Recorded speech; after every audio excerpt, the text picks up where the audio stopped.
So I myself don't actually own a male dog. I have two females. So I have Bay here and Magic here, who are a 6-year-old female and a 3-year-old female.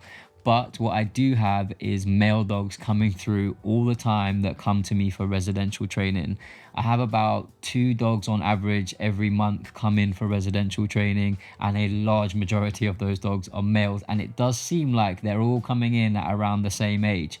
They're coming in at about this sort of 8 to 12 months, sometimes a little bit older, but usually around the 12-month mark. And that's usually where the owners are starting to experience some bad behaviors, and a lot of the time it is reactivity based. So there has to be a reason why this is happening to all of these young males. Why are they getting attacked? Why are they becoming reactive? What is going on? And I do have a bit of a theory, and what that is that usually what is happening is we're allowing our young male dog to maybe get into too many social interactions, especially ones that aren't very well controlled, and the puppy sort of grows up from however old they were when they started doing this to, they get to this 8-month mark. And usually what happens is the older dogs, or the dogs that they're mixing with, get to a point where they're actually like, hey, dog, you're not a puppy anymore, so I can't accept you jumping in my face or jumping on my back or trying to play with me. You're now a young adult and I'm not going to accept that. So if you kind of think of it like this, when you have young human kids, so young human males, when they're sort of babies and they're really little, what they might do is they might initiate a little bit of play fighting with you, and it's all cute and it's all friendly. And when they come over and they play rough, you as an adult or you as an older kid, you'll play that game and you'll go through that with those young kids. But if that was a 15, 16, 17, 18-year-old kid and they come over to you, they give you a little punch on the arm and try to initiate some sort of rough play with you, you're probably not gonna want to play that kind of game with an older kid. You might be like, hey, what are you doing? Like, no, you're way too big. Like, I don't want to play fight with you right now. And if they kept pushing you, then you're going to have to deal with that situation and make it really clear that you don't want to play fight and have some rough play with an 18-year-old boy who is now pretty much a man. So this is the kind of thing that is happening to these young dogs all the time, is they don't realize that that's not the way to be. They've just been taught that every single dog we run over to, we just play rough with and we run around and they all want to play with us. And then unfortunately what happens is they meet that one dog that isn't going to be as tolerant as the dog before. They really get into the situation with that wrong dog that is just going to have a bad reaction to them and probably take it too far. This is when all of these young male dogs are getting attacked. And then after they are attacked, it usually then spirals. It either happens again and again and again, or that dog then has a negative association with dogs in general. And then we start seeing reactivity or aggression coming from the dog that once upon a time was really great and friendly with other dogs. But there is also another thing to remember, is that much like humans, when our dogs are growing up, the dog that they were when they were a puppy is going to be a completely different dog when they get to this 8 months to 12 months mark. They are becoming a teenager, they are becoming a young adult. So if you have a young male dog that is running around and seems to love all dogs, and then all of a sudden, even if they haven't had a bad situation, they're now not as keen to meet dogs. Sometimes that's just part of their personality. It's very much like people. Sometimes when people are kids, they're super social and they're running around and they're chatting to everybody, and then they get to young adult, teenager, and now they're a little bit more reserved, and that's completely fine and it's completely normal. So to avoid this stuff from happening to your young dog, obviously the advice there is to just keep your dog away from just running over to play with dogs that they don't know, and keep them under good control and really work on your obedience. Because even from a puppy, what you want to work on more than anything is your dog's ability to listen to you and to understand that when you say certain things, you're going to need them to do certain things. That's what's going to stop them from running over to every single dog. That's what's going to stop them from learning that they can just go rough play with everybody. And then that does prevent them from having that situation where they're getting attacked by a dog that's actually just saying, whoa, buddy, you are not a kid anymore. You cannot be doing this. So if you've got a young male dog, you really want to watch out for that happening. I don't want you to be scared. I don't want you to think that I'm saying don't introduce your dog to other dogs. Definitely do. You need your dog to meet other dogs, but you need to do it in a controlled way. You need to do it on long lines. You need to do it in secure fields. You need to do it with your friends' dogs or your dog trainers' dogs or dogs in specific arranged meetings where you're all there for the same reason. You do not do it with people's dogs that you do not know, because if their dog has a bad reaction to your dog or vice versa, you're not going to stay around and try and sort that situation out, and you're always going to be left with a bad moment, a bad piece of history that unfortunately in some cases is going to make an imprint on your dog, and you really don't want that. So when you're socializing your young male dog, you need to get them around as many dogs as you possibly can, but controlled, nice dogs that are there for that. They're going to understand if your dog gets scared or if their dog gets scared, and you guys are going to be able to sort of work things out. Don't do it by just randomly pottering around and trying to find people in the park. If you don't have any dogs, you don't have any people, that's also fine. Just focus on your dog's engagement. Make sure that your dog thinks that you are the most amazing thing in the whole world, and that they don't have to just run around and interact with all of the other dogs. Your best case would be that you have a male dog that is quite indifferent to other dogs. You've taught them that you're the most amazing thing in the world.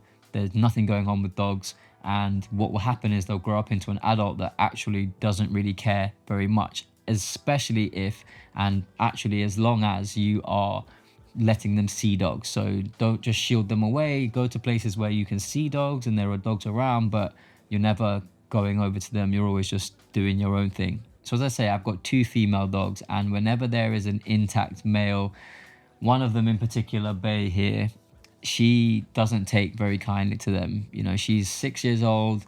She's had quite a few instances where young male dogs are trying to mount her. They're trying to do things that she doesn't want them to do. They're just doing young male stuff. They're not doing anything crazy. They're not doing anything out of the ordinary. They're just doing what young male dogs do. And she has a very, very short tolerance for that kind of stuff. And there will be a lot of dogs out there that when your young male dog runs over to them, even if this was not your dog's intention, they're going to assume that your dog is coming over to mount them, or they're going to assume that your dog is going over to fight with them or do something that young males often do. And because these are dogs, they're just going to go, hey man, you stink like a intact male. I smelt you from halfway across the field. Now you're here. Why are you here? I don't want you here. And then that's where the fights are going to start, and that's where the bad things are going to happen. So again, a massive reason why you need to just not be letting your male dog run over to other dogs, because a lot of dogs are going to receive them badly. Even if you have the most friendly, the dog with the best intentions that just wants to play, there are going to be so many dogs out there that will not give them a second to even show that they're coming over in a friendly way. The second that your dog comes over, the dog is going to growl. They're not going to give them the time of day. They're just going to smell that that's an intact male, especially if that is a big intact male. So if you have a big dog, most dogs are going to be even more defensive, because they're like, you are massive, you're intimidating, I don't want you anywhere near my space. Your dog's going to get told off. Depending on the dog that's doing the telling off, they might take it too far. Now your dog's having a fight. Now there's a bad association, and all of that could have been avoided by having better control over your dog, having good recall, making sure that your dog's just not running over to other dogs, especially dogs that you don't know. So that is another huge reason why owning a male dog is really difficult, because it's hard to socialize. It's hard to bring them around other dogs, because other dogs might not just take them very well. I want to be clear, what I'm not saying is that you should neuter your male dog, because that is definitely a bad idea, especially if your dog is under 1 year old. I'm not a vet, so I can't give you any type of recommendation on when to actually neuter your dog, but in my experience, I think that it is better to wait until not only your dog is physically matured, so about 1 to 1.5 years old, but you also want to make sure that your dog is mentally matured. So your dog's going to grow to the size that they're going to grow. That's normally around about when people start thinking that they're going to neuter their dogs.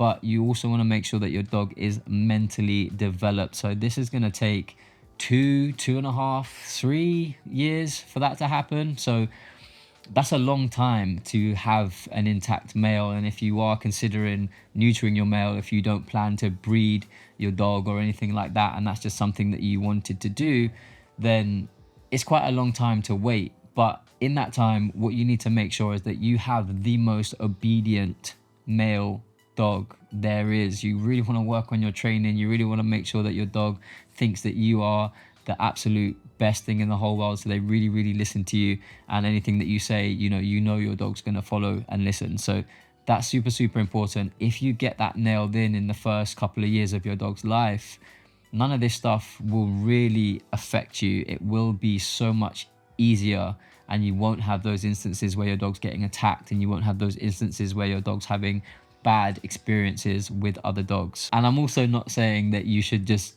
get a female dog. So maybe you're considering a male or a female. I just personally like female dogs. I kind of like the way that they are. I just get on better with female dogs. I don't know why, I just do. I know so many other trainers, lots of my friends who are also trainers, they don't get on with females and they get on with the males more. It's not that I don't get on with the males, there's just something that clicks better with me and a female dog. But that being said, I do plan to get a male dog, and my next dog will be a male. But really and truly, it is just personal preference. Some people like male dogs, some people like female dogs, some people like both. But what I'm saying is that if you have a male dog, these are the things that you need to be considering, is that your dog may get into problems with other dogs just based on the fact that they are a male dog. They're going to grow up and they will get to this age where they don't mean anything by it, but they just think that they can run over and be all bolshy and boisterous, and they are going to get told off. They are going to meet a dog that isn't going to like it. And then depending on your dog's personality, that could go completely sideways for them. So really important, and I'm going to keep saying it, but just make sure you are training. Make sure that your young dog is prioritizing you over anything. I think everybody focuses on, oh my God, I really want my dog to be good with other dogs. Make your dog really good with you, and then when your dog is really good with you, it will be easier to bring your dog around other dogs, because if there are situations where something is happening or one of the dogs is getting uncomfortable, you can bring your dog away from that situation really easily, because your dog absolutely loves you and everything that you say to them is gold. So that's what you want. If you've got a male dog, make sure you are nailing in the training. You are really going hard with it, because if you do that, I promise you, you won't run into these silly situations, which is then going to stop them from becoming reactive. This is going to stop them from becoming aggressive. This is going to stop them from becoming fearful and nervous of certain situations. The number one thing that you want to be doing is just obedience, training. And if you do that, you will really minimize the problems that you will have with your male dog. And if you have a male dog that has already had these experiences happen to them, don't worry, you can sort it out, you can fix it, you can build their confidence again, you can bring them back from those bad experiences, depending on how bad the experiences were or how long the behavior's been happening. Obviously, it's going to differ in the results that you get. But I do have a lot of male dogs that come to me at a little bit of an older age, let's say 2 to 4 years old, that have had these bad experiences when they were younger. And we have been successful in, changing them and bringing out their confidence again and getting them out and around other dogs to a certain degree. So if that has happened to you, don't worry, there is a way back from it. But if you have got a young dog, if you've got a dog between the ages of, 12 weeks to a year old, this is the advice that you want to be following. And if you do, you're going to be way more successful. So I hope that has really helped you guys out. As always, put your questions down below in the comments. I will do my best to answer them, whether it be in the comment section or in a video like this. Don't forget to subscribe to the channel so you can see my next videos, and I will see you guys soon.